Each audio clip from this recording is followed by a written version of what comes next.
Morning, everyone, and welcome to today's webinar, which celebrates Walktober in Maryland with a special Walkinar on infrastructure and safety, hosted by the Maryland Department of Planning in partnership with the Maryland Department of Transportation. My name is Jill Lemke, and I serve as the Manager of Infrastructure and Development at the Maryland Department of Planning. The Maryland Departments of Planning and Transportation work closely and in partnership to advance transportation and land use planning with the goal of supporting vibrant communities, promoting safe transportation options, and connecting all Marylanders to opportunities and each other. The Walkinar series takes place every Thursday in October and is part of a larger webinar series produced by the Maryland Department of Planning, featuring a variety of smart growth and planning related topics. This webinar is being recorded and will be posted along with past webinars for viewing via the Maryland Department of Planning's YouTube channel. The Planning Department's website provides other valuable information on statewide planning initiatives, planning tools, and educational opportunities at planning.maryland.gov. We encourage you to visit the website and to subscribe to our e-newsletter to learn more about our upcoming programs. For more information on Walktober and related activities, please visit the Maryland Department of Transportation's website, where you can also find previous Walkinar videos and registration links for future Walkinars. Viewers of this live event are eligible to receive 1.5 CM credits from the American Planning Association. To receive AICP credits, visit the APA's website, planning.org, then log into your account and search for the name of today's event. You can also search for event number 9277204. It is important to note that the views expressed by the speakers are those of the speaker and not necessarily of those of the Maryland Department of Planning, the Department of Transportation, or the state of Maryland. Before we introduce our speakers, we have a short video and welcome from Joanna Green, MDOT Assistant Secretary for Public Affairs and Strategy. Good morning. I'm Joanna Green, Assistant Secretary of Public Affairs and Strategy. Thank you for being here today as we celebrate Maryland's 4th annual Walktober, a month-long series of activities and educational events to promote safe walking and walkability. To learn more about Walktober and to find resources and events happening throughout the month, please visit our website. Following the success of the previous years, we're pleased to continue hosting a series of 4 webinars, or Walkinars, as we call them, each Thursday throughout the month. These Walkinars highlight innovative practices to support walking and walkability and provide important information on safety, equity, health, and infrastructure. To that end, here at MDOT, we are excited to announce the launch of our Sidewalk Data Inventory Collaboration Project, which will evaluate the feasibility of statewide sidewalk data inventory. Pedestrian access statewide to transit centers, major activity centers, and other locations that individuals seek to travel to and from is an essential part of creating an equitable, accessible region for everyone. Sidewalks are an important part of MDOT's new bicycle and pedestrian master plan, as well as the Complete Streets policy. Today's Walkinar will focus on infrastructure and safety. We'll hear from Edward Erfurt, Director of Community Action at Strong Towns, Wesley Mitchell, Senior Vice President at WSP USA, and Kathryn Hendley, Lead Transportation Planner at WSP USA. I'm looking forward to today's event. Thank you for joining us and enjoy the presentation.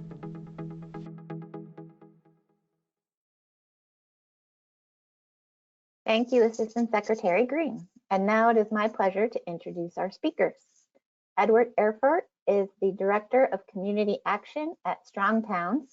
He is a trained architect and passionate urban designer with over 20 years of public and private experience, focused on the management and design of successful implementation and development of placemaking projects that enrich the tapestry of place.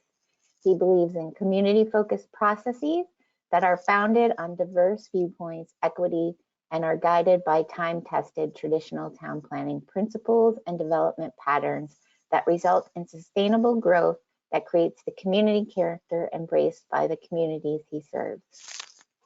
Wes Mitchell is a Senior Vice President with the multidisciplinary planning engineering firm WSP USA and serves as their Mid-Atlantic planning lead. Wesley's background includes both public and private design experience from the planning, preliminary, and final engineering phases of projects that seamlessly integrate transit, roadways, and bicycle ped accommodations throughout the project lifecycle.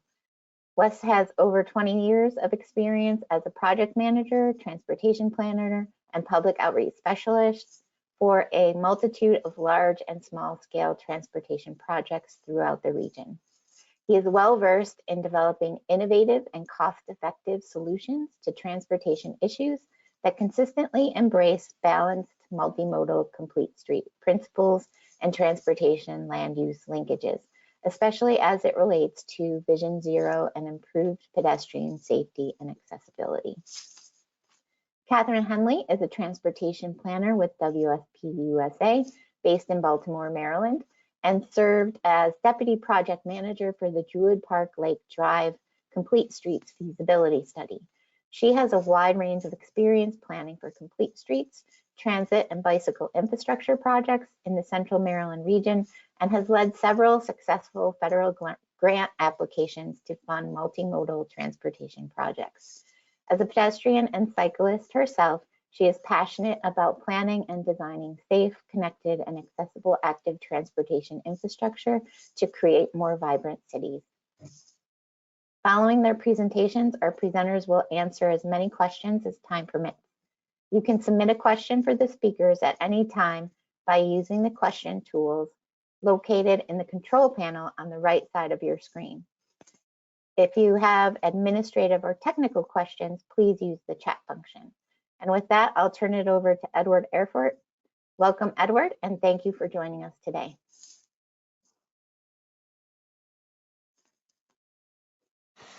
Great, thank you. Thank you for having us today. Let me just start with Strong Towns. And Strong Towns is a not-for-profit advocacy organization, and one of Strong Towns' priority campaigns and focus is on safe and productive streets. Safe and productive streets recognize that in order for streets to be financially productive, they also have to be safe for all users. This priority campaign impacts each and every one of us every single day. And if we can make progress in making our streets safer and more productive, we as a collective people will all benefit. This year, Strong Towns received an anonymous donation to launch the Crash Analysis Studio. This 18-month program is about moving beyond the myth of driver error to create a more humane framework for analyzing car crashes. Let me share two scenarios that I think we can relate to. Scenario one is a plane crash. Scenario two, two cars collide. In scenario one, we pull out all the stops. We bring in the NTSB. We try to figure out exactly what went wrong. We take the measures so that we don't repeat those actions. In scenario two, we call the cops, we sweep up the mess, and we move on. If we change that, if everyone on this call shifts that conversation, we have the ability as a collective group to save thousands of lives. To be honest, what we're doing here at Strong Towns is that we're attacking and undermining the standard discourse around crashes as a way to get to safe and productive streets. The U.S. Department of Transportation has put out a report that's often cited by engineers, where 94% of crashes are caused by driver error. We believe that this shifts the blame away from the actual contributing factors of the crash. Our communities are demanding action. We need to shift away from blame and move to action. We need to start addressing those broader contributing factors of a crash. At Strong Towns, we'd like to share a tool that responds to what we have heard from across the country that every elected official and every resident that cares about their community are asking for. The Crash Analysis Studio starts by sourcing traumatic collisions from motivated citizens just like you. We then bring together a panel of technical and non-technical experts for a video discussion of the crash. This goes beyond merely blaming crash victims to instead analyzing the multiple contributing factors that caused the crash. Finally, we identify what could be done to reduce the frequency and trauma of future crashes. And so we've done and created this studio that is a repeatable framework. We started by soliciting Strong Towns local conversation members. We reached out to advocacy groups, and we invited individuals to nominate crashes that have occurred on local streets in their own communities across all of North America. And once a month at Strong Towns, we take each of the crashes and we analyze it. We send local teams things like radar guns, and we instruct them on how to go out and do a speed study.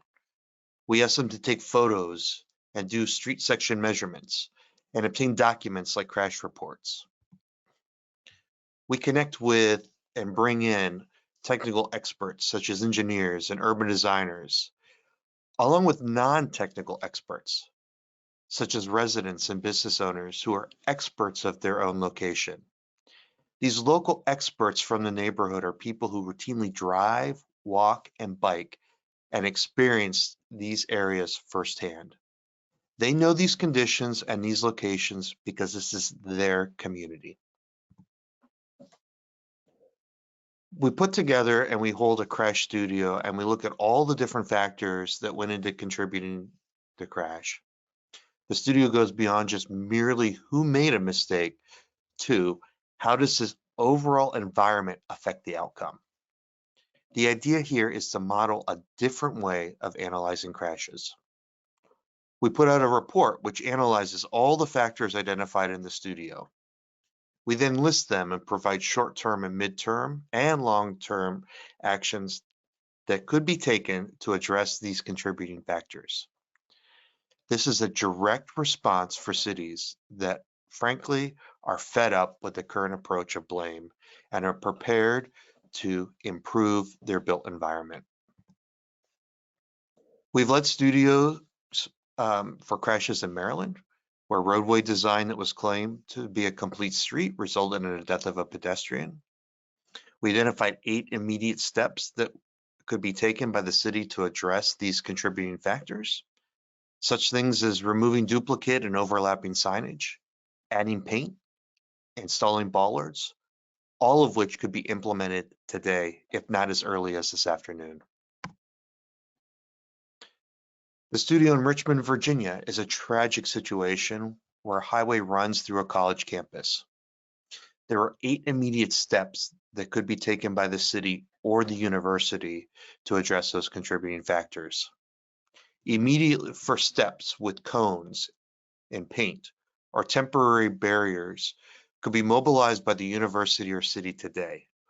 We know they can do this because they already do this for construction and maintenance projects within their public right-of-ways for the roads and streets that run through the campus.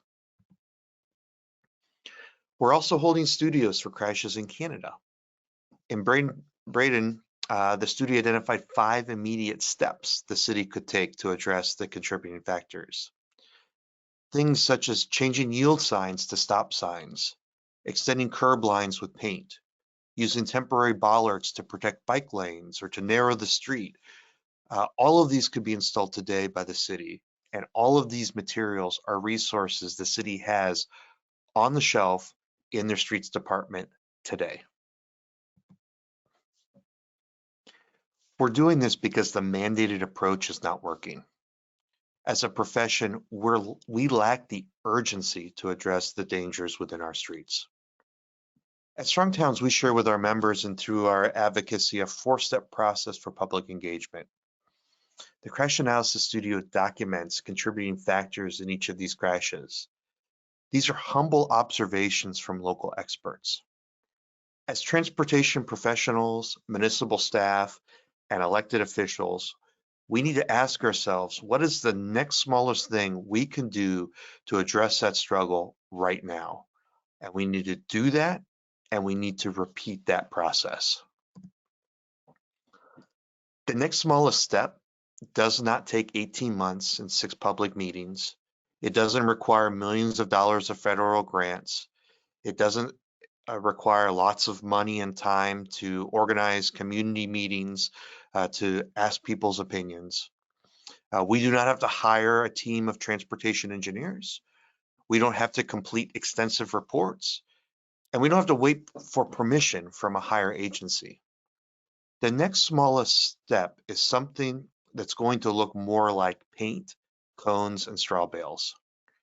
We will use the materials and resources we have on hand, which frankly, probably are already sitting in the bed of the truck of your streets departments. These interventions will be temporary, so we can test a lot of ideas quickly and test a lot of ideas cheaply. We can observe over time how people respond to these changes, and we can adjust and modify to yield the best responses. Over time, these temporary changes can become permanent. Our goal at Strong Towns is to have hundreds and thousands of these studios taking place all over the country. In the coming weeks, Strong Towns is pleased to announce that we will be launching a free course on the Strong Towns Academy where people can learn how to do this crash analysis studio in your own community. This allows for this approach to be initiated 3 different ways in your community. The first is through elected officials. Elected officials can direct staff to implement this process. At a municipal level, the technical staff at the city can also apply this knowledge in their current workflow. And finally, in communities where the elected body or the technical staff may not have the urgency to respond, citizens can host their own studio. And by presenting the findings and the reports, they have standing to share this with their elected officials to demand these small risk changes in their community. We want to change the standard of care of how we respond to crashes from going out and kind of cleaning up the mess and assigning blame to one where things that are going on are focused on fixing these issues, where we're making our streets better and safer. This will move us from response to prevention. If you'd like to learn more about the Community Action Lab, if you'd like to nominate a crash or watch the next studio, please go to strongtowns.org/crash.studio, sign up, participate in one of our crashes, read one of the reports, and see how this approach can be applied to your community immediately to respond to the current and urgent issues we face in all of our community streets today. Now, I'd like to hand this off to Kathryn and Wesley.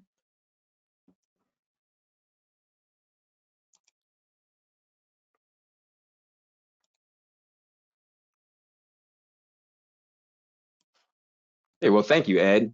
Great presentation. Wanted to introduce myself. I'm Wes Mitchell, WSP, and I was actually the Senior Vice President of WSP, but I'm also the project manager for this Druid Park Lake Drive project that we're going to talk about today. And my co-presenter, Kathryn Hendley, was my deputy project manager as well. So you have 2 of the folks that were intimately involved in this project. And this was a great one. This was for Baltimore City, for those of you familiar with this particular area. In 2018, the city was adopting their Complete Streets Ordinance. And then in 2021, they adopted their the Complete Streets Manual. And this project actually fell neatly in between both of those, in which it was the first project to really utilize a lot of the initiatives and ideas that came out of those documents, on which we were really focusing on identifying where those safety vulnerable populations are and modes are, and fixing and addressing some of the challenges that they're dealing in a daily basis. And what we're seeing here was sort of the main focal point of our project, which was Druid Park and the surrounding infrastructure around that park. So Druid, just to give a little background, is a massive, you can go back a slide there, Kathryn. Druid is a massive 745-acre park that's nestled right in the middle of Baltimore City. As you can see from this graphic, there's a lot of different amenities that are associated with the park. You have there's a zoo, there's Maryland zoos in that area, Rawlings Conservatory, is there. There's a reservoir, drinking water is housed there. So you can imagine a lot of different uses. This is a major amenity and was actually one of the third oldest municipal parks in the United States. So it's a major focal point, a major area and a major amenity to the Baltimoreans in this area. Next slide. When we talk about some of the history of this area, just want to give you a little pretense here. So the park was originally created in the early 1800s.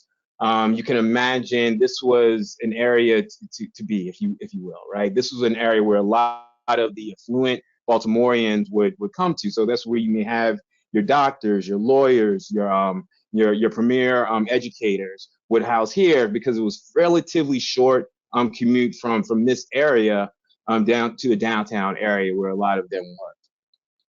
But over time, what you're seeing is just a beautification here of, if you look into the image here, you have these large gateways, which was these these archways that would allow for almost a gateway into the park.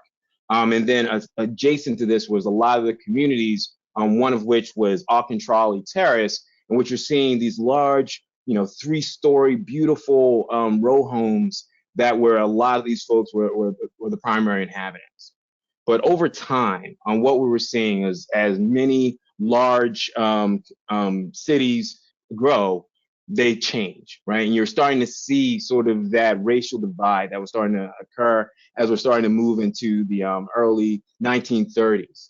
And what we're also seeing with that was, there was instances of redlining in which you would look at ways to limit people's ability to buy homes in certain neighborhoods based on their ethnicity and nationalities. And as we're seeing that, there was a push for a lot of those more affluent members of the community to start to migrate further north. And as they migrated north, they still had the need to have access into downtown, right? Because they were still those lawyers and those doctors, right? But what they needed was a way to get easily from their community further north through this community and to get downtown.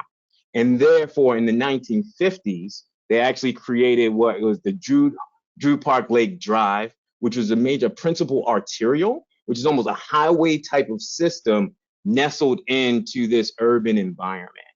And from that, that's where you start to see the bifurcation of the community and this great amenity, which was the Druid Hill Park. Next slide. So looking at that, just to give you guys an idea and sort of a framework, when you're looking at the image to your left, you'll see the number of access points that were allowed before that roadway came into existence that allowed for easy access back and forth between the neighborhoods and the park, this resource. You had about 23 access points. Then they build this, then they construct the roadway, and now that reduces from 23 down to a mere 6 access points. So from a planning standpoint, you can imagine the safety implications of that, the lack of connectivity that's there. And what you're doing is acting as a barrier. That roadway has become a barrier to the community that it's supposed to serve. Next slide. And when you're looking at this is, as they say, a picture's worth 1,000 words, right? And if you're looking at this area, this is Druid Park Lake Drive as it stands today. This is in a stretch that's going up to Gwynns Falls Parkway. And if you look to the right of this image, this is where the park is. You can see the Rawlins Conservatory that's in the distance there. The park and the zoo is a little bit beyond the trees. But then you have the community on the left. And this is where that Walkinar community that I mentioned is right there, right? And now you can see how this roadway has become such a major barrier. And this area is actually, in this largest point, you're almost talking about nearly about 9 lanes of traffic that an individual would need to cross, 5 in one direction, 4 in the other. So this is a major obstacle, and it really bifurcates that community. Next slide.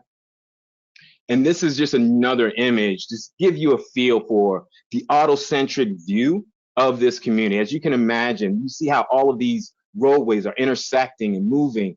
And you have to ask yourself, if you're a pedestrian, where do you go? Like, where do you cross? Where's that safe area? And if you look right in the middle of the photo, there's actually a basketball court that's nestled on an island in between a series of roadways. Where do the young people go to safely access that park. I mean, that ball field, right? So these are the types of things that was the impetus for this project, that we need to look at this area and find ways to address it. Next slide. And when you have that type of infrastructure and the movements there, what that does is create a turbulence in the system. And that turbulence typically lends itself to more crashes, more safety related concerns. And what we were seeing in some of our evaluation of this area were those little echoes of impacts of pedestrian crashes, of vehicular traffic and impacts, because that turbulence creates safety concerns. And that's what we were seeing with that.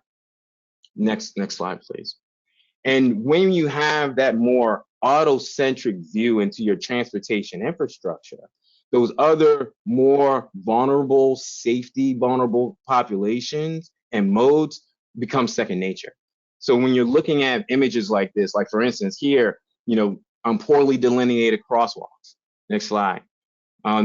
Here we have, light poles right in the middle of your sidewalk. Maintenance of these sidewalks is very minimal. And how do you access that with a wheelchair, right? Next slide. Here we're talking about, these are areas along the park side in which you have a sidewalk that just stops in the middle. So you can imagine if you're an impaired individual that's trying to access this area, you get to a certain point, you literally have to turn back around because there is no accessibility beyond this point. So you can imagine the frustration, you can imagine the lack of connectivity that occurs with that. Go to the next one there, please. And then this image just gives you an idea of these massive intersections where, as a pedestrian, where do you cross? How do you cross in a safe manner? It becomes very difficult. And those were some of the things that we wanted to evaluate as part of our study, and was sort of the main focus is how can we identify these challenges and find ways and find suitable solutions to address the accessibility and connectivity of these more vulnerable, safety vulnerable modes of travel. So with that, I want to go ahead and this is just one more image. One more image here, just talking about pedestrian crossing distances and timing and all those things as well that we also wanted to address with that.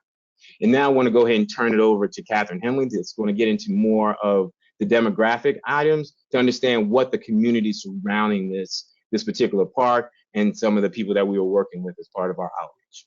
Kathryn? Perfect. Thank you, Wes. All right, so looking at the images that Wes just showed, you can see the incredible barrier that Druid Park Lake Drive creates for people who aren't driving. This is particularly impactful because many of the residents living around Druid Park Lake Drive don't have access to a car, and they rely on other modes of transportation, like walking, using transit, and riding bikes, which aren't accommodated in the Druid Park Lake Drive that we have today. So looking at the location of Druid Park Lake Drive on the map, you can see Druid Hill Park on the east side of the roadway, and on the west side are many historic communities, which are also historically underserved communities. The shading that you see on the map here indicates persistent poverty census tracts, which is a federal term that represents any census tract with a poverty rate of at least 20%, so a fifth of the population, measured by the 2014 to 2018 American Community Survey. In these communities, the communities around Druid Park Lake Drive, we actually have over a quarter, so 26% of the people in these neighborhoods live in poverty as of the 2020 census. And looking at the way that these residents get around, you can see that half of the people who live within a quarter mile of Druid Park Lake Drive don't have a car. Over a quarter use transit to get to work, and 23% live with a disability. And if you look at the way that Druid Park Lake Drive is designed to move cars quickly through the corridor, you'll see that it's not built for the people who live there, who rely on walking, who use mobility aids such as wheelchairs and biking. And even though they live right next to Druid Hill Park with all of its recreational amenities, Druid Park Lake Drive makes it very challenging for these communities to access the park. This table here shows percentile data on health indicators from the White House Economic and Climate Justice Screening Tool, which shows how these communities compare to all census tracts in the whole country. And as you can see, the communities around Druid Park Lake Drive, including Reservoir Hill, Penn North, Parkview Woodbrook, Liberty Square, and Park Circle, have some of the highest levels of asthma and diabetes in the country. They also have above 90th percentile nationally for traffic proximity, low life expectancy, and poverty. And many of these indicators relate directly to the high-speed roadway and the lack of safe pedestrian infrastructure in these communities, which generates air pollution and it makes it challenging to walk to the nearby destinations and recreation. But as Wes noted, this area is rich in recreational amenities. Right across the street from these communities is Druid Park, the third oldest public park in the United States, the most heavily used park in Baltimore City. It has amenities like forested trails, the Rawlings Conservatory Botanical Garden, the Maryland Zoo, a newly renovated pool, and sports fields, basketball courts. It hosts major festivals like AFRAM and the DMV Caribbean Festival, which draw tens of thousands of people from around the region each year. And there are also some exciting projects going on to further expand the recreational amenities here. The Department of Recreation and Parks is finishing a project to put the drinking water into underground tanks, which will allow the reservoir to be used for recreation. And the Rec and Parks developed a vision plan for the future of that reservoir in 2021. You can see some images here which show some very exciting programming, reintroducing wetlands, allowing people to boat and swim in the lake.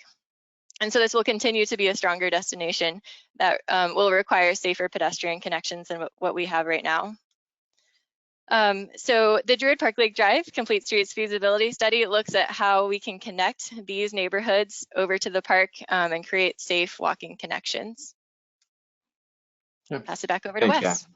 Thanks. And so to get into sort of our actual project, which was the Druid Park Lake Drive Complete Streets Feasibility Study, it wasn't the first time that this community really identified these challenges and tried to come up with solutions.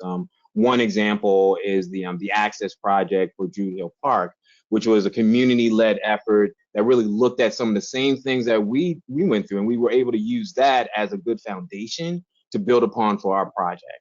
Our project really focused on, existing conditions analysis, and we wanted to understand what were the environmental and historic resources and considerations within the area, looking at traffic, having a very detailed and thought-provoking public outreach portion of the project, concept designs, cost estimates, as well as getting into sort of recommendations for how to move forward.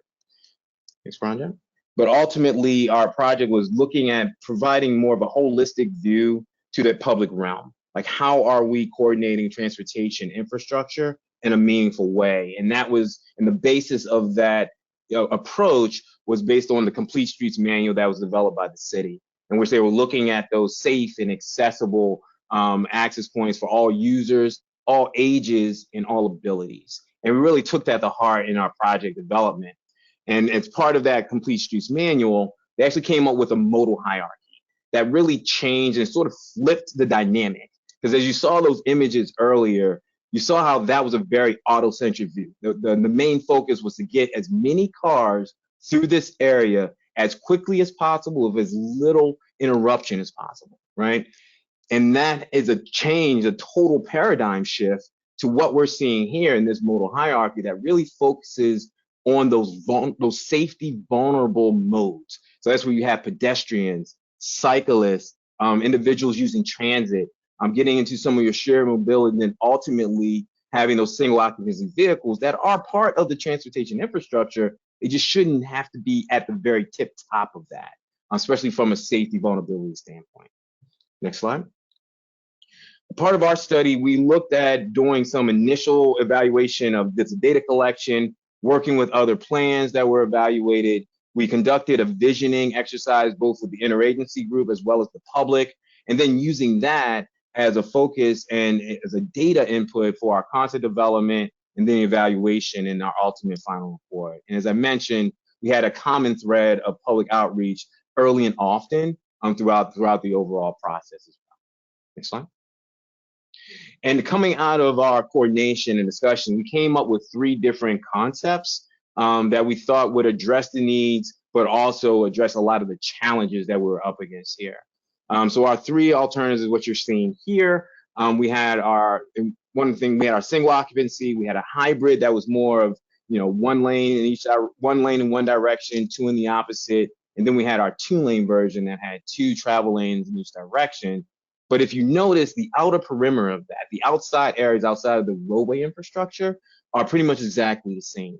I'm going from left to right. We put a lot of emphasis on having a large, expansive 12-foot sidewalk along the residential side that had a green buffer between that and a two-way cycle track that also circulated around the entire park.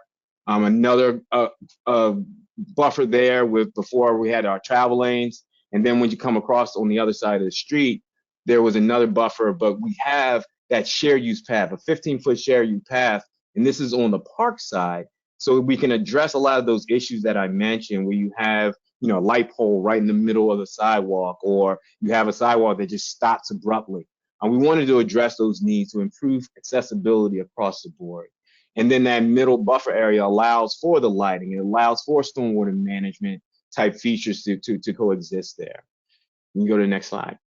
So we're looking at these alternatives. We wanted to evaluate them and evaluate them in reference to what's out there now, that existing conditions. And what you have here is our measures of effectiveness. We had several other measures that we looked at, but we just pulled out safety here because we thought that that one was most in line with more of the pedestrian focus. So you can see we looked at, to the left, you see we evaluated simplified intersections, trying to make it reduce some of the complexity that we mentioned earlier. We wanted to reduce the crossing distance. We wanted to reduce vehicular speeds in the area. And as you can see, just looking to the far right, when you look at the no-build concept, you weren't really able to address a lot of those needs because orange does not meet the vision and goals of the project. Yellow is somewhat meets, green is fully meets. And all of the alternatives, regardless of the scale, regardless of the level, they all do have an improvement over that no-build to differing degrees. And we thought that that was a major accomplishment for us and for the project in general. So with that, I want to go ahead and turn it back to Kathryn to kind of get into more of the details of those challenges, as well as how we address some of those. Kathryn? All right, thank you. Sounds good. Okay, so now we'll take a closer look at some of the design options that we developed through this study. And as Wes said, we have 3 concepts that we developed. We're just going to use one of them for illustrative purposes because the pedestrian infrastructure is the same on all of them. But to be clear, not one single concept has been selected so far. So on the left-hand side, you'll see some of the issues that we have on the corridor outlined in red, and then on the right are the concept images. So one of the issues that we have currently, there's long stretches of the corridor that have no sidewalk. Some areas where sidewalks end abruptly and there's no buffer between the sidewalk and traffic. So looking at the concept image on the right, you'll see first of all that we've significantly reduced the number of travel lanes, and the effect that this has is to slow down traffic. We have a huge issue with speeding currently on the corridor, and that makes it is one of the reasons why the corridor is unsafe for pedestrians currently. So by reducing the number of travel lanes, we also open up opportunities to put multimodal infrastructure in the existing right-of-way. So you can see how wide the corridor is now. If we have 1 or 2 lanes per direction, we've got a lot of space to be able to build the pedestrian and bike infrastructure in that right-of-way. So on the left side here, you can see we've got a 12-foot sidewalk. The sidewalk would be continuous along the entire neighborhood side of the corridor. Dividing the sidewalk from the bike lane is a green buffer. So that would have your street trees, which would provide shade for pedestrians, make it more comfortable, especially in the hotter months, and also provide stormwater management to prevent flooding and ponding. We've got our 2-way cycle track on the community side, and then a green buffer between that and the travel lanes. And then over on the park side, there's that shared use path which also goes all the way around the park and allows walking, jogging, biking, non-motorized modes of transportation. And that's also separated from the travel lanes by that green buffer with street trees. One of the other issues that was identified on the corridor is just the lack of pedestrian access points on this roadway. So currently we have only 6 between Park Circle and I-83. In some stretches, there's over a half-mile distance between pedestrian crossing points. And so a lot of people, if they want to get from, for example, Wichita Avenue over to the park, they have to cross traffic and jaywalk without a crossing point because there's no close option. In the concept studies, we've added pedestrian crossings at the smaller cross streets so that there is an accessible, safe pedestrian crossing throughout the corridor. So we've got 16 pedestrian crossings between 83 and Green Spring Avenue here. So currently we have the up to 5 lanes per direction, incredibly long pedestrian crossing distances. That's frankly very hard for people, especially in wheelchairs or people who are slower walkers, to be able to cross that many lanes of traffic. And the pedestrian crossing times can be very short. And so that adds danger and conflict at the intersections. By reducing the number of travel lanes, we're reducing the crossing distance to just around 10 feet in the single lane concept. So that is much easier to cross than a five lane roadway. And then also in the median here, we have a pedestrian refuge island. So people could cross that 1 lane of traffic, pause in the middle if needed to cross the second leg of traffic. We also have pedestrian scale lighting. So currently we have only the roadway scale lighting, which illuminates the roadway for vehicles, but nothing at the pedestrian scale. And so it can get very dark and shadowy at night. So if people are using the park after dark and they're coming home, they've got that pedestrian scale lighting to make them feel safe and secure as they're walking back to their communities. And then at certain intersections where we don't have signals, we have options such as the rectangular rapid flashing beacon, which allows the pedestrian to press a button and the sign would illuminate to allow cars to know that there is a pedestrian waiting to cross and they would stop. Looking at some of these intersections, so we have some very complex intersections currently that are kind of designed in a highway style. This is an example at Utah Place, which as you can see at the top, there's actually no pedestrian crossing across Druid Park Lake Drive to get to the park. There are slip lanes that allow traffic to free flow into the main lanes of Druid Park Lake Drive without stopping. And also short pedestrian signal timing at some of the other intersections as well. So for this particular intersection, we've eliminated the slip lanes. So all the vehicles have to stop to be able to see whether pedestrians are crossing and just make it safer for that crossing movement. We've added crosswalks at all legs of the intersection and added that shared use path that goes around the park side so that pedestrians have a place to cross to and safely receive them on the park side. We also, the way that this intersection interacts with our bike infrastructure, we've designed separate crosswalks for pedestrians and for cyclists. In a lot of cases, they're moving at different speeds and you don't want that conflict in the middle of the intersection. So there's a safe and clear crossing for each of those different modes. And then we also, as we already explained, we have the green buffer that separates the pedestrians and bikes from traffic and provides the shade from the trees. Here is one of the concepts for several of the intersections that was presented, which is a single lane roundabout. So in this concept, we've got, again, the separation of the cycle track and the sidewalk. And the sidewalk crossing or the crosswalks are set back from the roundabout so that you've got more visibility. You don't have cars that are immediately swooping through, crossing through the crosswalk. And then you also have, the shorter crossing distances because you only have 1 lane to cross at each time with a pedestrian refuge in the middle. And then Wes will talk a little bit about the considerations that we had for pedestrian crossings here. Correct. So thanks, Kathryn. So one of the things that we looked at, so we understand that there's different schools of thought as far as how do you handle pedestrian and cyclists in roundabout conditions. Some of the things that we've talked about is implementing into the design is, for one, having those crossing points further into the tangent of the approaching roadway into the roundabout, which gives more visibility for that vehicle to see those particular crossing either pedestrians or cyclists in the area, but then also it gives us the ability to add more active and passive controls at those locations, having maybe raised crossing points if it's like a speed table or something to that degree. So those are some of the things that we would be looking at within this study as it moves forward, is to really armor these intersections to make sure that they are as accessible and safe for all users across the board. So something that we're definitely looking into further with this project. Back to you, Great, Kathryn. thank you. Okay, and then the last slide here just shows a couple of design options, particularly the first one here. We don't have pedestrian crossings at those smaller cross streets, and so looking at ways to make those mid-block crossings or the crossings that aren't signalized safe.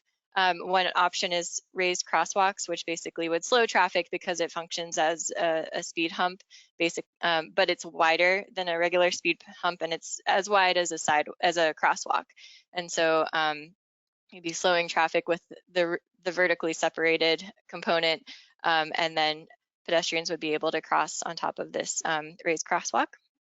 And then the second here is an accessible pedestrian signal, just to make sure that these intersections are accessible for all people meeting the ADA regulations, and they have the audible and visual cues to be able to allow pedestrians to safely cross. And so just wrapping up here, the timeline for this project, we just went over an overview of the concept study, concept design and feasibility study, which was completed in 2022. The Baltimore City DOT recently applied for a Reconnecting Communities Neighborhood Access and Equity funding grant, which would fund the process of selecting a single concept and then advancing that concept to 30% design, and also performing some environmental documentation. If that's successful, then that effort would go through 2025. And then at that point, the city would look at applying for additional funding for final design and construction and completing NEPA. So the final timeline is to be determined, but the city has done some incredible work so far on getting us to this point in the design process. So I'll hand it back to the organizers for questions. Thank you, everyone. Throughout the webinar, we have been assembling questions from you, our audience, but we can continue submitting questions throughout the discussion. We will get to as many as we can until 12 p.m. Eastern time, and we may be able to go a few minutes over because I see there are a lot of questions. So let's get started. The first question is for everyone. Can you expand on incremental pedestrian calming strategies, mainly low-cost solutions to build public support for longer-term projects like the Druid Park Drive project?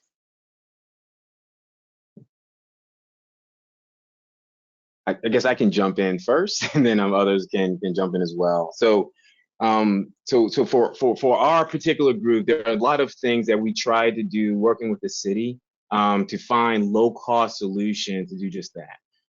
Some of the things that Ed mentioned in his overview was going in, doing low-cost solutions to sort of test those things out to see if it's something that's worth moving forward and providing a more long-term aspect. So there may be things of, putting in additional bollards that can help to reduce the crossing distance of certain individuals. I mean, maybe like sort of a bump out in which we're using roadway paint, or using bollards or flex posts in order to carve out those areas and reduce some of those locations.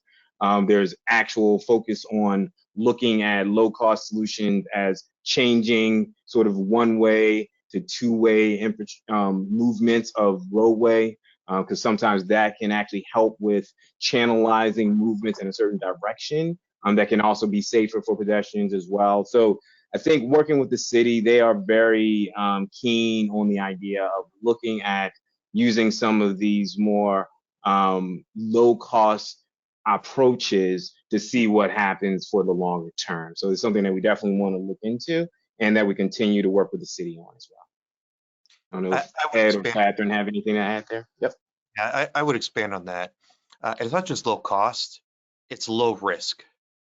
So when we are looking at these types of activities, Wesley and Kathryn showed an amazing project, but it's 4 years to get to a design that they don't even know will be accepted by the community, and then millions and millions of dollars for all of those improvements. So I don't think there really is an option. I think looking at low risk components where we could go into any of those intersections for what probably costs for the mailing to invite neighbors for a workshop, you could actually go out there and do the bollards, you could do the paint, and we don't have to wait 4 years for that design. We talk about it as low risk because when you use temporary measures, we can test out what happens when we go from 4 lanes to 2 lanes. What happens when we start to make that missing sidewalk connection more appropriate, or if we increase visibility at a crosswalk, it raises that awareness. And what we find is that the folks that are participating on the ground that use those every day with driving, riding a bike, or walking, if your staff is observing what is happening, that's going to provide you more feedback and public engagement than any public meeting you could have. And that builds up that support so that once these plans come in, these much larger plans, people understand why is this mid-block crossing important? Why is it important for that to be raised? Why are we lowering the speeds of cars from what's currently there? So it's not only low cost, it's also low risk, because the temporary stuff, if we didn't get it just right, we can move things and we can start over. Where these larger plans, once you put in the curbs, it'll be another 10 years before we can even come back and modify and adjust.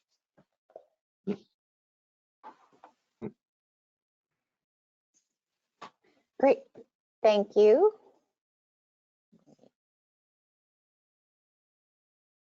Next question is directed towards Wes and Kathryn, but I think Ed might have some perspective as well. Despite the data on neighborhood mobility in the Druid Park area, the questioner asks, people who drive through the neighborhood don't like some of the interim changes, and bike lash is so loud that they are demanding complete streets be repealed. How do you recommend communicating the safety benefits and the need for the redesign? I know that Baltimore City has experienced this in other areas as well. Kathy, you want to start off, or do you want me to kick off? Yeah, you can kick us off. Okay. So I think from understanding the impact and the safety implications associated with driving in this area at high rate of speed. So a lot of times what we found is that there is still a very strong focus on autos and moving vehicles through these areas at the highest capacity and at the highest speeds.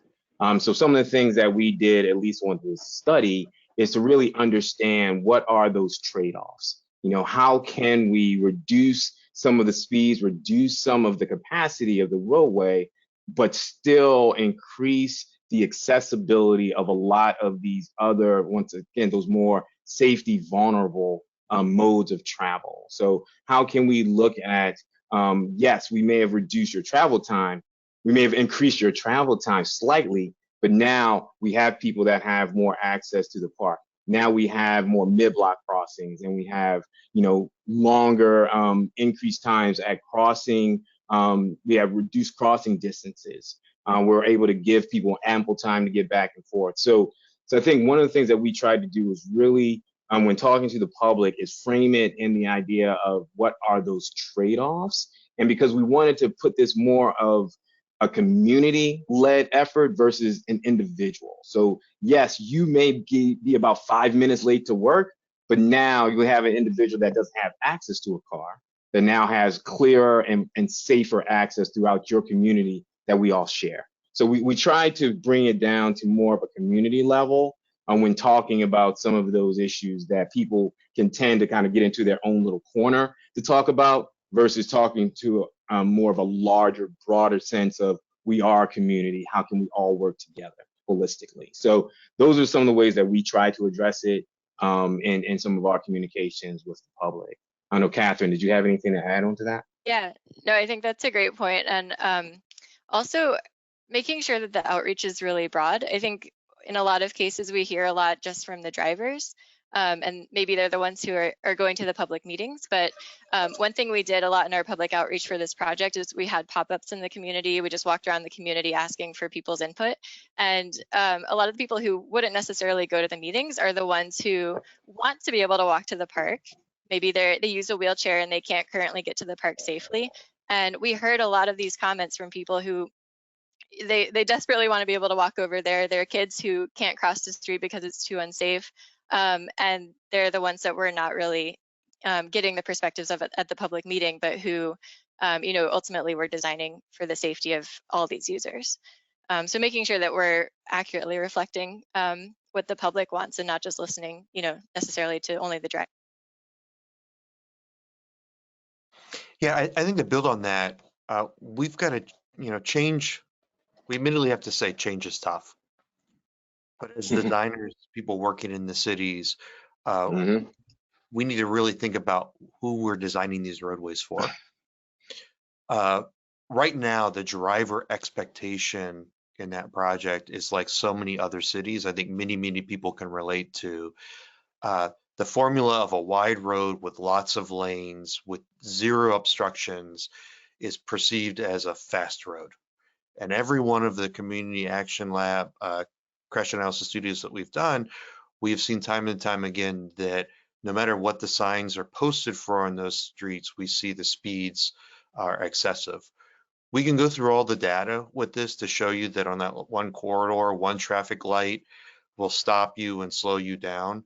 And in fact, we know that people can get to places more quickly, we can get more capacity, and we can be safer by lowering speeds. By putting all of those features in, we know that messaging there, that we can establish driver expectations. So there's an expectation of how they work. One of the descriptions I always hear that I think is interesting is like boots in the city. When architects talk, there are many times that they put country things, rural things in urban areas, and it feels unjust. Like you wouldn't bring muddy boots into the city. On these roadways, as transportation engineers, trying to work on that messaging about what the purpose of these designs are. The reality is that the people that are driving the regional trips are going to drive these roads regardless of how it's designed. By changing the roadway conditions, by changing those expectations, drivers are more likely to behave, and you're going to make it more equitable for all users to utilize something that is the most precious thing that we have in any cities, and that's the public realm. And where we have the most of it is our public right-of-ways and streets. Well said. The next question is geared towards Ed, but I think Ed and Kathryn might have a perspective as well.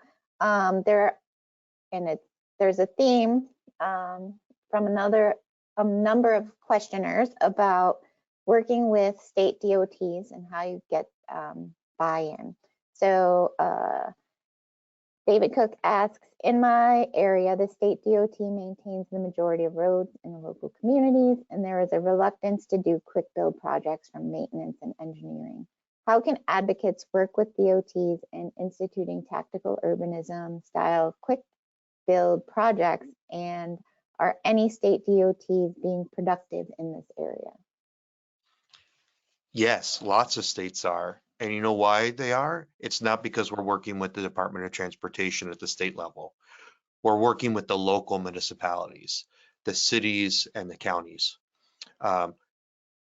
What you'll find is that the State Department of Highways, they don't have a manual to deal with, well, some of the states like Pennsylvania have adopted complete streets policies and tactical urbanism to reinforce that. But what we're finding is that the bigger issue is the state departments of transportation do not have the funding to maintain their roadways. They do not have the ability to come in and maintain all of these roadways with paints to keep them up to current standards. Local cities, when they go forward and they say to the state, we would like to do something that's going to improve our community. We're going to follow all of the standards that you have because we know that at a state level, you've adopted complete streets. We have manuals for urban infill, for city design. We're going to work with all of that. We're going to take the risk as the community to put in the paint and the bollards, and we'll maintain that intervention. That's where this is happening, because the states are saying, well, as long as somebody else is willing to take the risk, if somebody else is willing to maintain it and clean it up or answer the phone calls if something happens with this, most states are willing to do this. Probably one of the best states to look at is go to Tennessee. In Memphis, Memphis did an incredible job in Broad Street on a lot of their streets in the city that are state streets.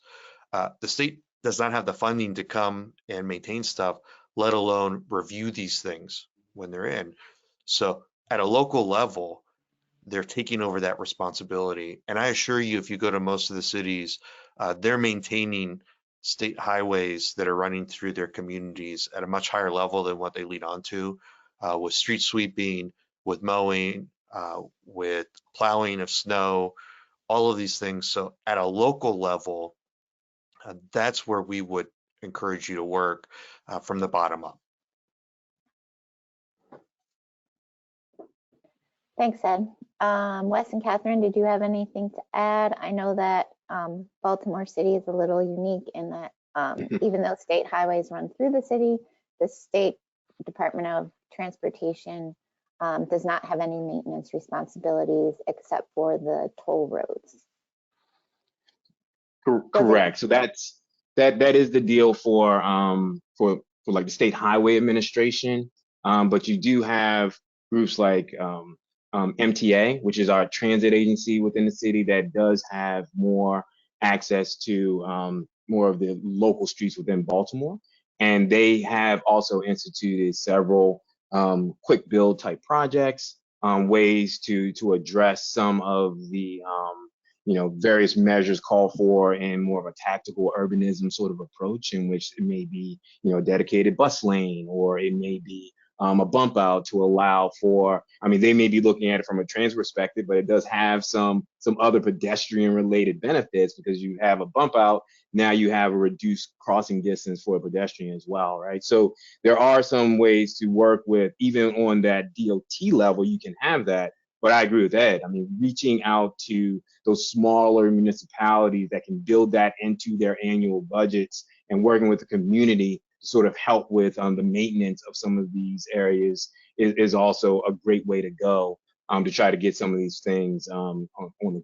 So I think it is a little different for Baltimore because of how State Highway views accessing and maintenance within, but there are some certain opportunities to do that as well. Thank you. Wes, this question is for Wes and Kathryn. How do you anticipate increased use by bicyclists and pedestrians and safety within the Druid Park environment?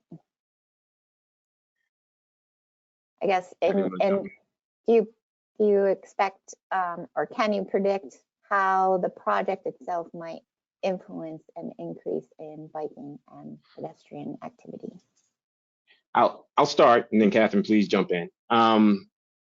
I think what we're finding in this Druid Park corridor is sort of that latent demand, in which you can't look at the current infrastructure and say, hey, I don't see a lot of pedestrians. Hey, I don't see a lot of cyclists. In this area.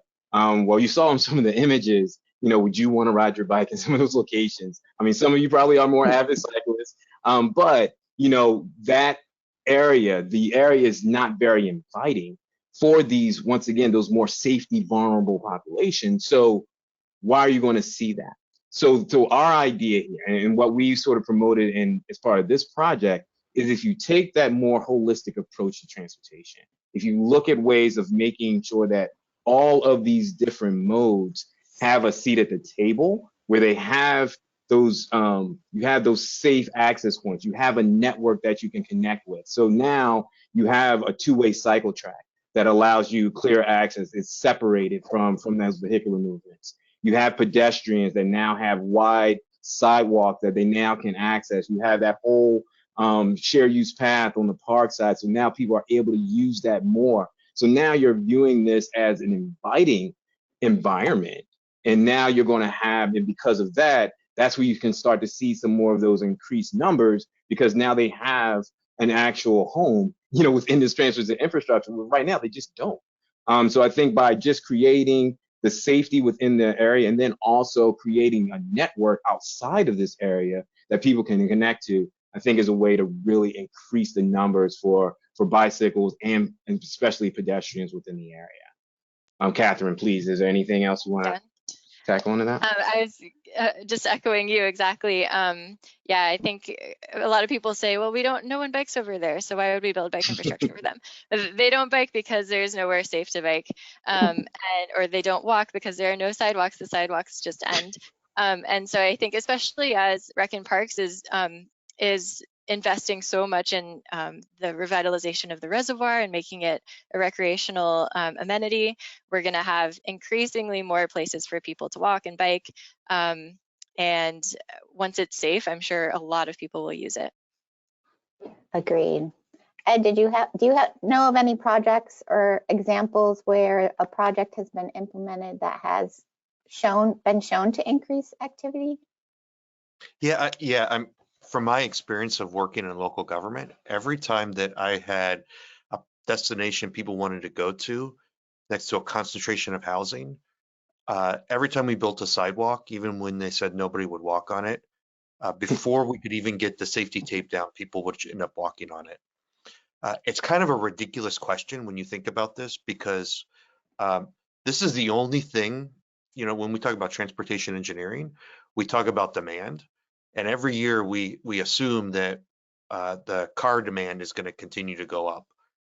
And when we're transportation experts, there are multiple modes of transportation. So to think that you would do something and you wouldn't see growth or project growth in walking or biking in a project, I think is kind of absurd, because every transportation study I've ever seen always promotes that there's going to be more traffic growth.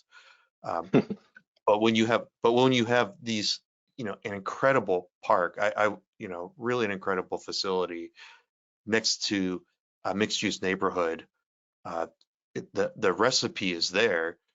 There's just a roadway that's been inserted that is pushed all of that out.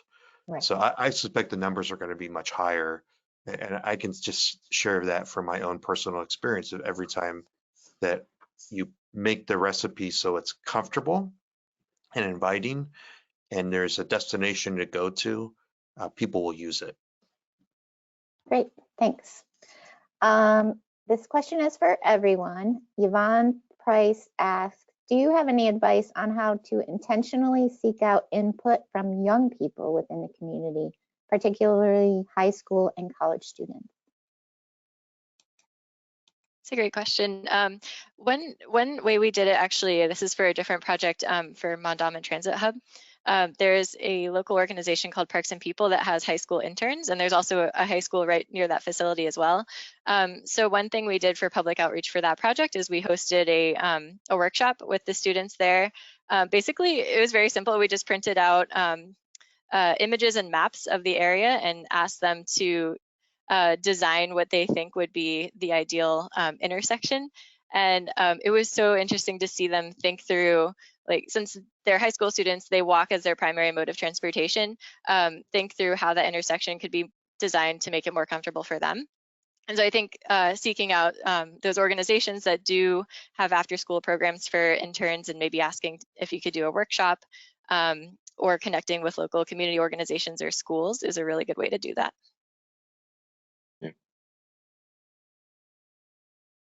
I agree. We've also, I think it's so important to reach out to those young individuals throughout the population, because, as Kathryn mentioned, they're the ones that are actually interacting with that transportation infrastructure as much as the adults, right? So bringing them into the fold and finding new and inventive ways to do that is key. I think, Kathryn gave an excellent example there. I know I've been on projects in which we've gone into the schools and have done just general presentation on what transportation is in general, what transportation planning is, just to kind of get them sort of acclimated to what is happening within their community.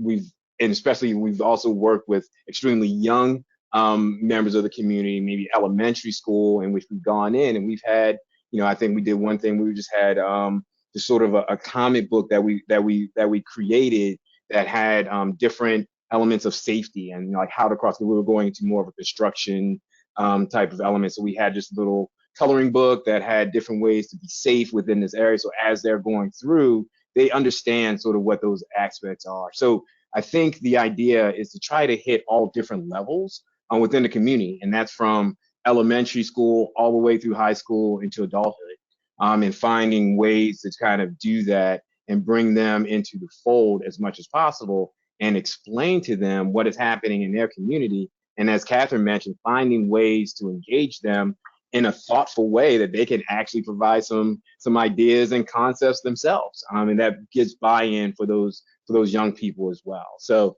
I think it's all about just trying to find those ways, and there's a lot of different examples of how you can do that, depending on the community, depending on what features you have within that particular study area. Yeah, I think engaging the school and school children as citizens is an important task that we need to do. And one of the kind of the easy things to do is to actually work with them to do one of these technical projects in a place that they can relate to. We've had Strong Town members around the country, school teachers that have gotten involved with students that wanted to do more biking to school, and they assisted at a school level. The next smallest thing was to include bicycle parking in front of the school. Once the bicycle parking occurred, the next smallest thing was to go and stripe a crosswalk so that you could get across the street from the school, or to put signage up. These are things that students with association with their parents are things that are believable. That many of these people are, they have been overplanned. We've asked their opinion so many times, and they don't understand why their opinion is taking 4 years for a plan to be approved, and another 2 to 3 years to be funded, and another 2 to 3 years to be built. And then it's not quite what they wanted because it didn't work all the way through it.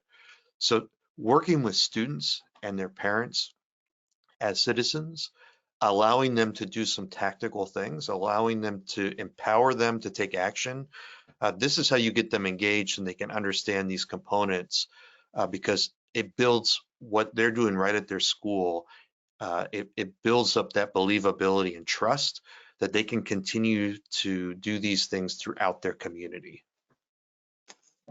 Great. And one other piece there is what I've also found is that if you can reach those students, those young people, they can sometimes actually help to convince the parents. Like if you have some parents that are just solely focused on vehicular movements, you get the kids involved and they understand the importance of pedestrian and bicycle movements and those types of things, then they can actually help you in convincing the parents as well. So it's like I said, it's just to everyone's point on this, it's just really good to try to engage wherever you can. Agreed. I think young people tend to see the world differently than adults and in a more pure fashion. So I think that is absolutely essential.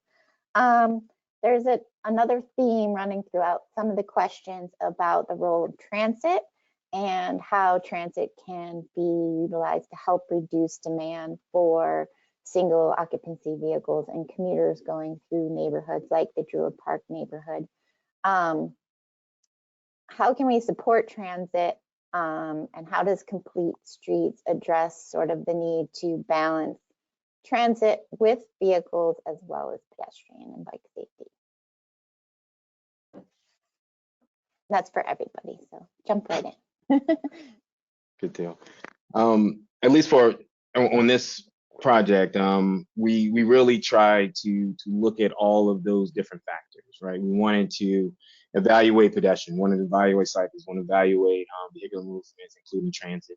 And the way that we try to do that is to look at where are those touch points for those other interested modes. Like, so how is that pedestrian accessing transit? How is that cyclist accessing transit? How is that person that is impaired or has a disability accessing transit? And if we took it from that perspective, it allowed us to say, okay, where are we going to place bus stops along this corridor? And are we aligning that bus stop with a safe crossing location so that people can get across the street easily. If they see a bus coming, they're not just sprinting across the street mid-block without having those protections in place, right? So we look for ways to try to bring all of those pieces together. And then also there's one aspect there, there's a dedicated bus lane and trying to figure out how can we best utilize that dedicated bus lane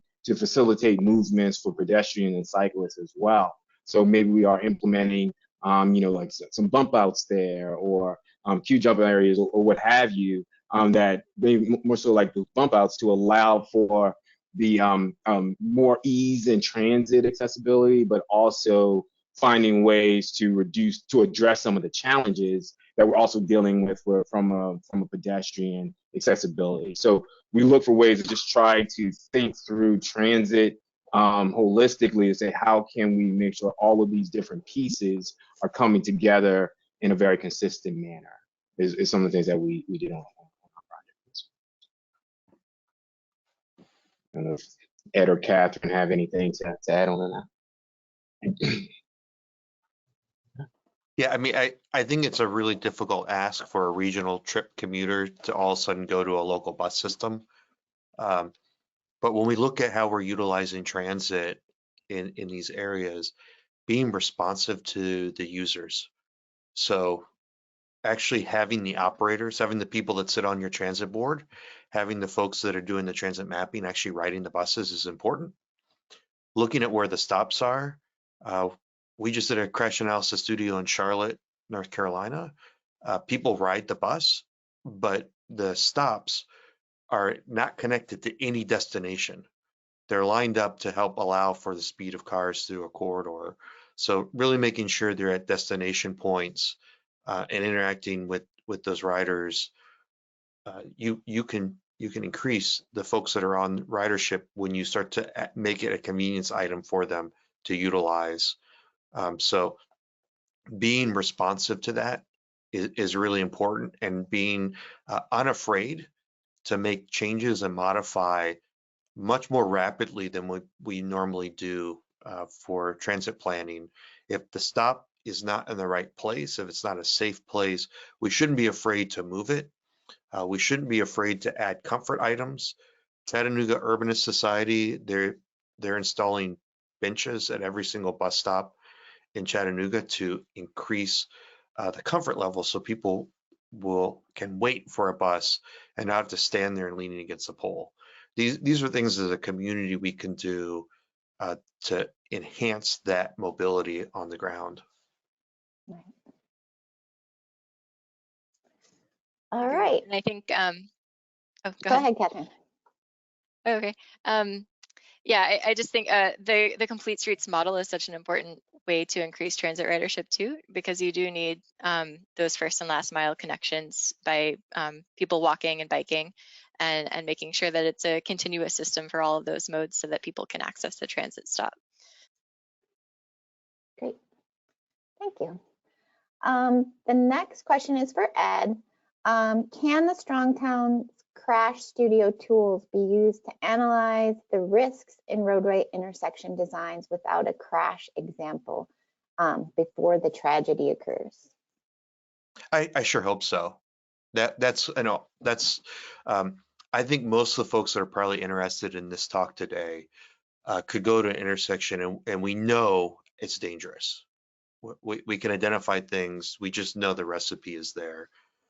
So yes, I'd encourage cities today. The Crash Analysis Studio is a model that if you have complaints of speeding on a street, if you have traffic calming concerns within your community, if you have neighbors that are on the street that are saying something bad is going to happen here, please take that model and use that Crash Analysis Studio model to discuss the contributing factors on that street of why people are speeding.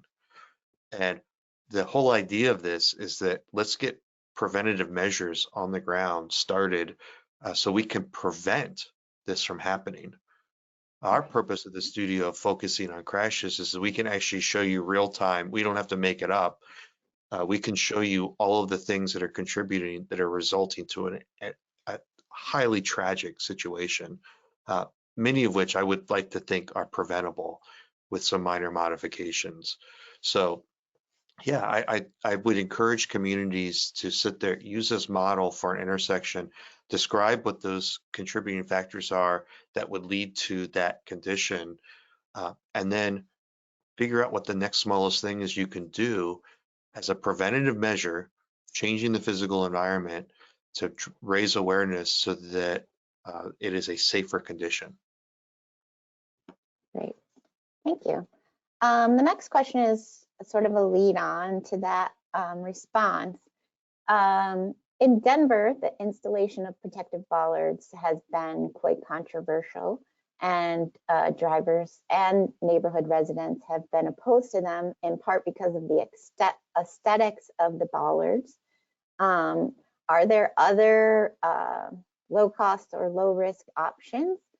Or are the bollards just a thing that we all have to get used to? I know that they're popping up all over, Baltimore City included. Yeah, the white delineator sticks show up everywhere. If you go and you Google bollards, there's literally thousands of different bollards you can use. There's also other things that can be used to delineate and separate and widen, to reduce and optically narrow these roads. There's planners you can use. There's curbing you can use. There's all different types of features. Just right now, that seems to be, whoever's selling those is doing a great marketing job to all of these communities. But there are many, many, many options. If you want to see what, like, at a neighborhood level, if you're a community leader and you want to do this on your block, Tactical Urbanism, they actually have a Tactical Urbanism toolkit, and it gives you how to go to Home Depot and pick up items to do this. So I see that as these delineators we see used everywhere, or the orange cones, as the first step. There are many, many choices that are out there that have that cost the same, sometimes less, that you can put in that can be they can be beautiful. There's public art programs that have been engaged in this process. There's landscaping features that can be used. We just have to demand the next step. And if we're at the point of complaining about how it looks and we've achieved safety, I think that's a pretty good place to be. And now the next thing is, how do we make this more beautiful? And then the next piece is, how do we do this so we don't repeat this pattern? So we can start with the right roadway section right off the bat, as opposed to doing multiple retrofits. Exactly. Wes and Kathryn, did you have anything to add, or from your experience?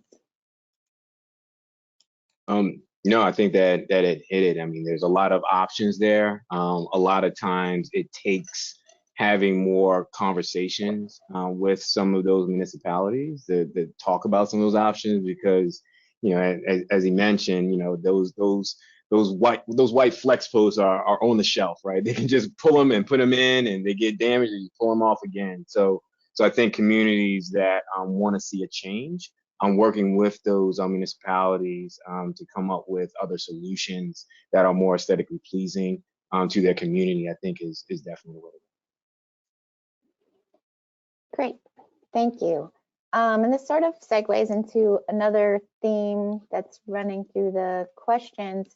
And I know the bollards are designed to accommodate first responders because they can be driven over by fire trucks. Accepting that reducing traffic volumes and speeds are a good thing, how do you accommodate the need for first responders, and has it impacted response times? And that's for everyone. Yeah, so I think for us, I don't know if you noticed, but in one of our slides, when we were going over sort of evaluating our alternatives, we actually did identify one of those things is access for EMS and response times, because that was a concern that was mentioned to us during our study, is as we start to reduce the that roadway infrastructure, what is the impact on response times for those various groups, right, from an EMS standpoint. The way that we addressed that was we did have conversations with both police and fire to talk about what are those limitations, what are some of the issues in which you're running into concerns as far as accessing various areas. Are there, and some of the things that we talked through was, where are those particular, especially from a fire station, where are they pulling out from? Are there alternative ways to get there if we have gridlock on one particular street? What are the options, and what are the time implications of taking those other alternative routes to get there? We also looked at evaluating mountable curbs in certain locations. So if we have maybe a single lane option that if they're trying to get through an area and they're in gridlock condition, are there ways that they could mount the curb, pass by some of that that traffic and kind of get back in? So I think there are no like clear, answers to all of those questions, but I think just having those discussions up front. We didn't want to wait until the 11th hour, things are in place, and then we have our fire and rescue folks coming to us with some significant concerns. So we started to have that dialogue early to understand how are our improvements impacting that, and are there ways to mitigate some of those impacts? So I think it's just, once again, like we were doing with the public, that early and often coordination and engaging some of our emergency services early on in the concept development process helps us to think through potential solutions to address some of those needs. Great. And I would argue that our first responders are probably some of the best drivers we have in our cities. I would agree. I want to state that I am amazed at where they can go and what they can do with their vehicles. They're better. I shouldn't say this, but they're better than the school bus drivers. I think they are more complex to work with. But when we look at these streets, having all of this asphalt on the street does not mean we can get someplace faster. It's a real misconception. And I think when you see, if you would actually do a ride along with some of these first responders, you would see these very confusing large intersections. People don't know how to get out of the way. They don't know how to behave on these types of roadways, which adds to confusion and frustration and bogs down getting to these areas for medical calls and fires and such. Getting things like Baltimore is a grid. Everything around this park is a grid, but the roadway system we have set up is more of a pipe with very few connections on it. That street grid provides way more flexibility for first responders to get around. So again, talking to them, but understanding that there is a paradigm shift that's occurring here. There's many things we can include in a design to accommodate the one time when the fire truck or an ambulance needs to get through that's unique amongst anything else. There's lots of things that could be hidden in that without diminishing the ability for other users to use that corridor safely. Right. We are approaching 12 o'clock. Are the speakers willing to stay for an extra 5 minutes while we get to a couple more questions? All right. I'm fine. I can. There's a couple of questions related to data and how do we evaluate the effects of combined interventions to enable compassionate collaboration among different users? And do you have any guidelines that state and local planners can use to collect essential data in order to plan for and evaluate, in the case of an accident, for example, how to develop solutions that helped contribute to those accidents?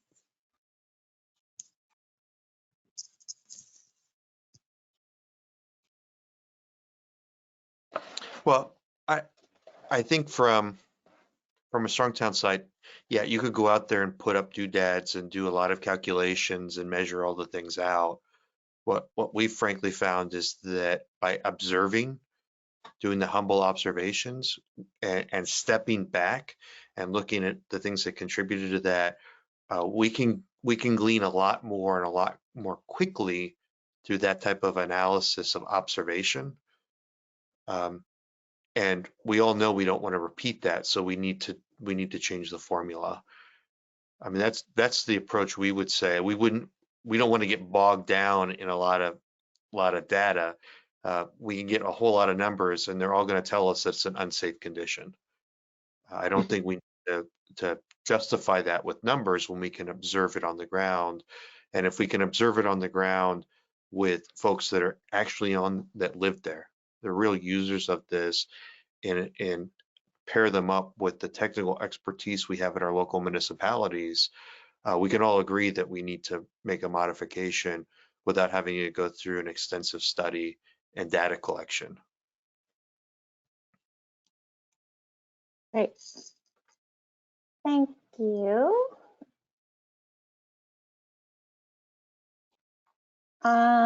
Next question is for Ed.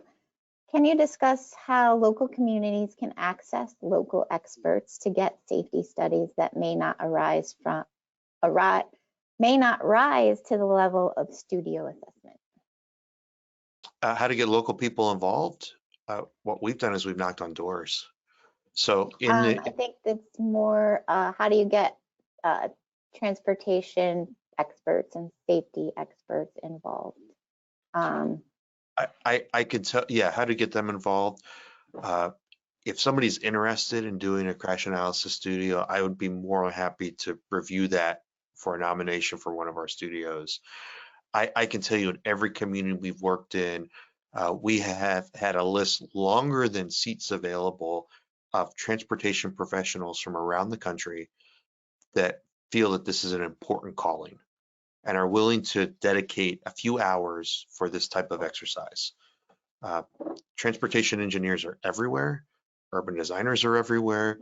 Some of them are on staff in municipalities. Some of them are connected through your MPOs. Some of them are like folks like Kathryn and Wesley that are passionate about these places they work. They are all willing to give a little bit of time. And the beauty with the crash analysis studio is that once somebody collects all the data, there's a little bit of review for that, but we've committed the studio to about 90 minutes. Most of them are 60 minutes. And we can have a really healthy discussion with those experts using just a few hours of their volunteer time to get that there. So if you're having trouble finding local experts, I'm more than happy to point you to directions to knock on doors. But as professional transportation engineers and urban designers and architects and planners, they all have a commitment to their communities and for public service. And you can find them for several of our crash analysis studios. Before we even finished the recording, we had received sketches from local professionals that said, I listened to the studio, I was drawing while you were talking. Here's where I think this is what it would look like if you did the paint, the curb, and all of that. Those have come up to us. So I know they're there and happy to help connect folks to that. But I also encourage you to call the folks in town that have that, that are in the phone book that you can Google that are in these professions. I've always found them willing to be supportive to give back to their community. Great. Thank you. One more question for all. I think post-COVID, we've all gotten used to these types of virtual events. And I think that these tools have been used creatively to get more people involved and to help get the message out about projects as well as proposed solutions to issues in local communities. How have you used the new world of post-COVID, Zoom, Facebook, Facebook Live, all of those tools to increase participation and hopefully increase safety?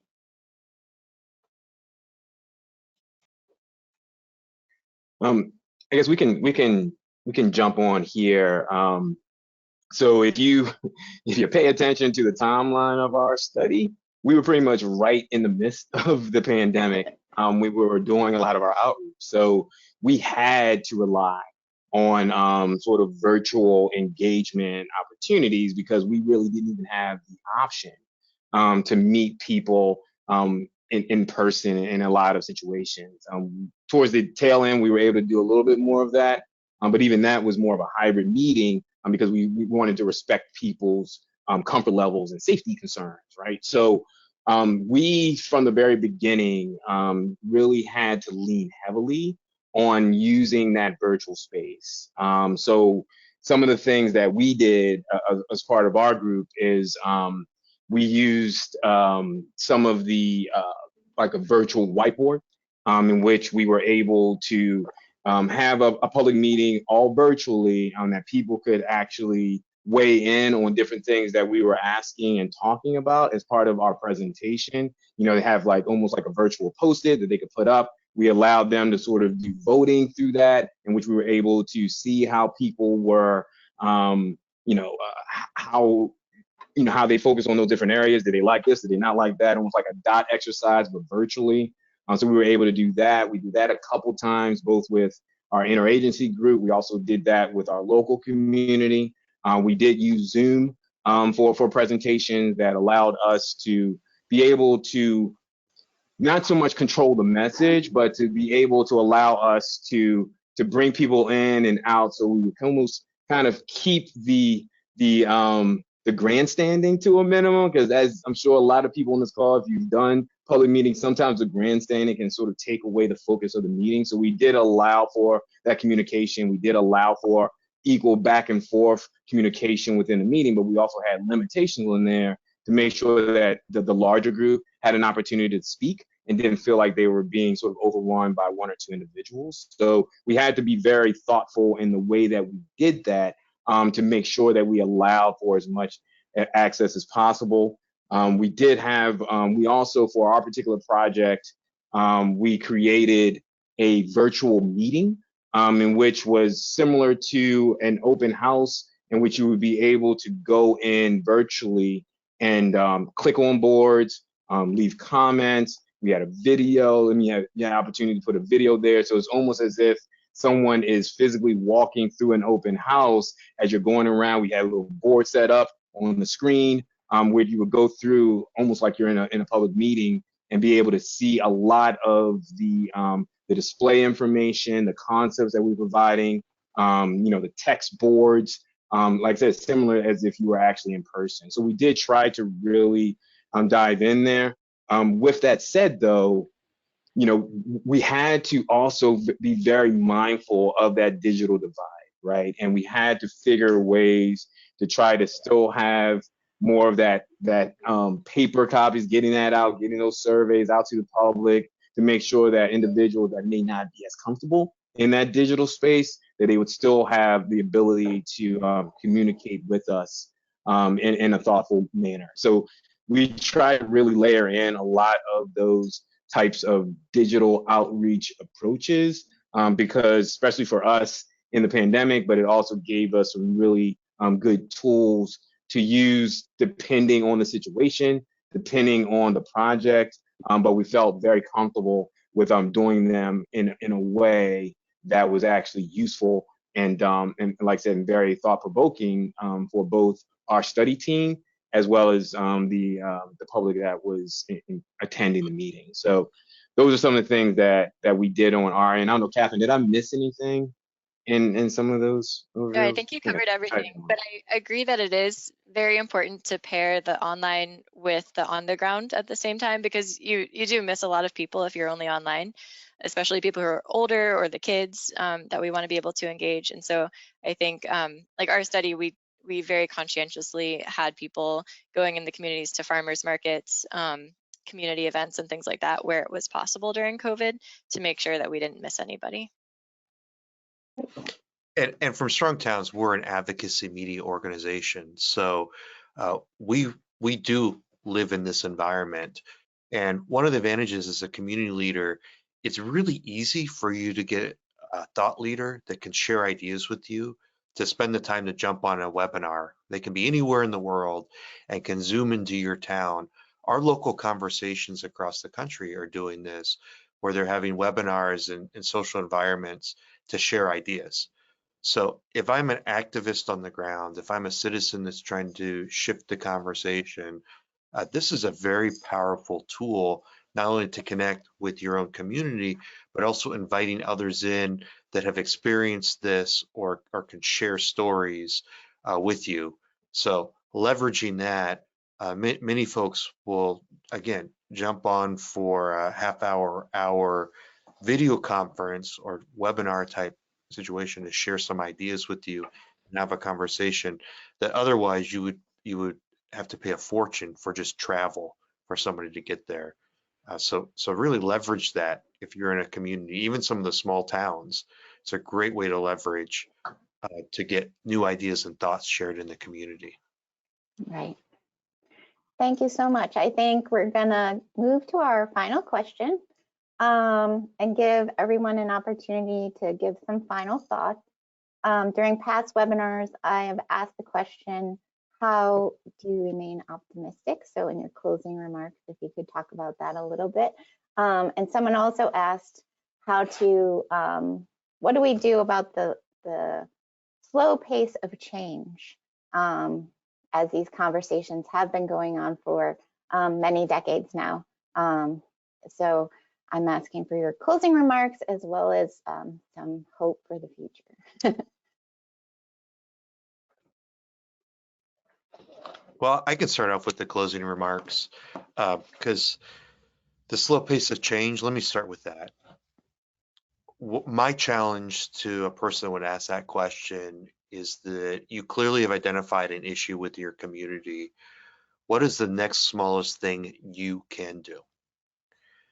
Not bringing in an engineer for that, not waiting for the city to take action. What can you do? Can you inform your neighbors? Can you show up at a council meeting? Can you make a phone call? We've seen that on speeding streets where people have put out the scarecrows, they put out the little fluorescent people with the flags. What are things that you could do right now to do that? It is amazing. We're at Strong Towns, we're working with communities across North America, and every day we get stories where people have taken that small 1% change and they have found others that are like-minded, that believe in the same thing, that have added on to it. And it is this snowballing effect that something so small as sharing a concern, showing up at a public meeting, or putting a cone at the street corner has led to significant change for the better in their community in just surprising ways. So if you're looking at that slow pace, look at the next smallest step, the things that you can achieve today. That provides enormous amount of optimism for me because I'm seeing folks all over the place do this. In Denver, we talked about that where there's people are complaining about the number of bollards. Well, imagine the conversation when the first 2 went up. We're seeing that in other communities where the first bollards are going up and the pushback and the resistance for it. Denver's at the point that they put so many bollards out, they're trying to figure out how to make them look better and enhance it into the built environment of their community. That didn't start yesterday. That was lots of many small actions by many people that built up to this. So that provides optimism for me. And my closing statements with that, I would just encourage folks to do that. Go out in your community where you're observing somebody struggling, identify the next smallest thing you could do. If you're in a city, municipality, or county government or state government, what's the next smallest thing you can do in your department to help address that issue? Leverage those resources and move that forward. And again, there's going to be some successes and some failures, but these are little risks. These are little interventions that respond to a bigger issue that will, as we do many of these, we can do things, and I would say is so bold is that we can save lives by doing these small incremental steps. Thank you. Well said. For me, I'm a resident of Baltimore City. I actually live very close to Druid Park Lake Drive where our project was. And so for me, I think I stay optimistic by seeing that the city is focusing on these types of projects and starting to think about designing them to be safer for community members. every now and then you see a street that's been redone and it's like a beautiful, complete street, and it gives you hope that more streets will continue to be developed as safe and connected streets for people who are walking and biking and using transit. But I think just in general, it takes a lot of political leadership to be able to pull these things off and transform the city into a network that's safe for all pedestrians. And I think it's very heartening to see that we have several people at the city level who are great champions for these types of projects. Yes. What? Yeah. And so I guess for me, when I hear that question of how do you stay optimistic, so for me, I've been in this industry for several years, 20 plus years, and just to see the power, that paradigm shift starting to take shape, right? Where I remember being in those meetings with traffic engineers, and it's all about level of service, and we have to stay in the high capacity and get these vehicles moving through as quickly as possible. And to start to see over the last couple years and maybe decade, to start to see that shift in opinion, right? Where you're saying, why do we need a level of service A, as they say, in an urbanized area? Why not slow down that traffic? Why not have people take a more conscious approach to safety and their accessibility and sharing the load? And to start to see that, when we talked about that modal hierarchy, how I said it sort of flipped on its end, right? Previously, and in my earlier part of my career, that's what that focus was. It's more autos and then everybody else.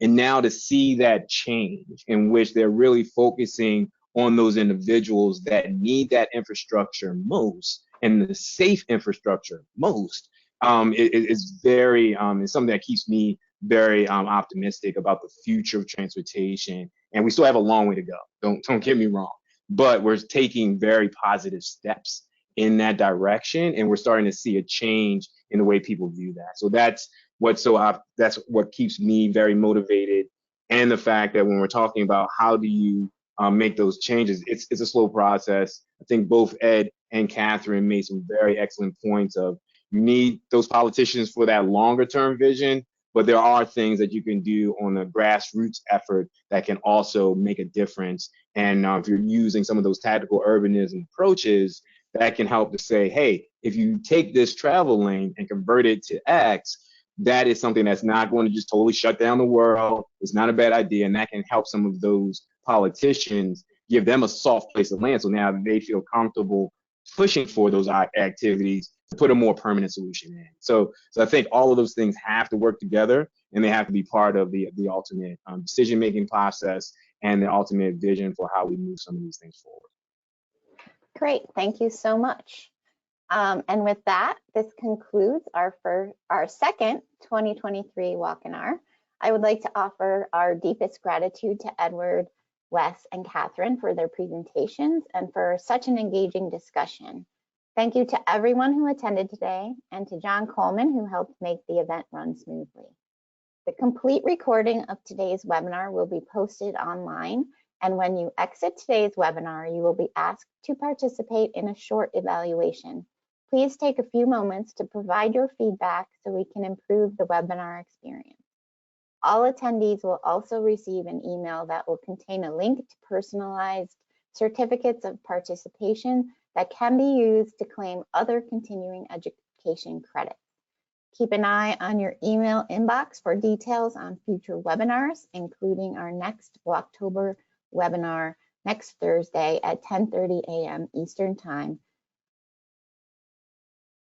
And with that, that concludes our webinar. I hope you enjoy the rest of your week and have a great, safe day.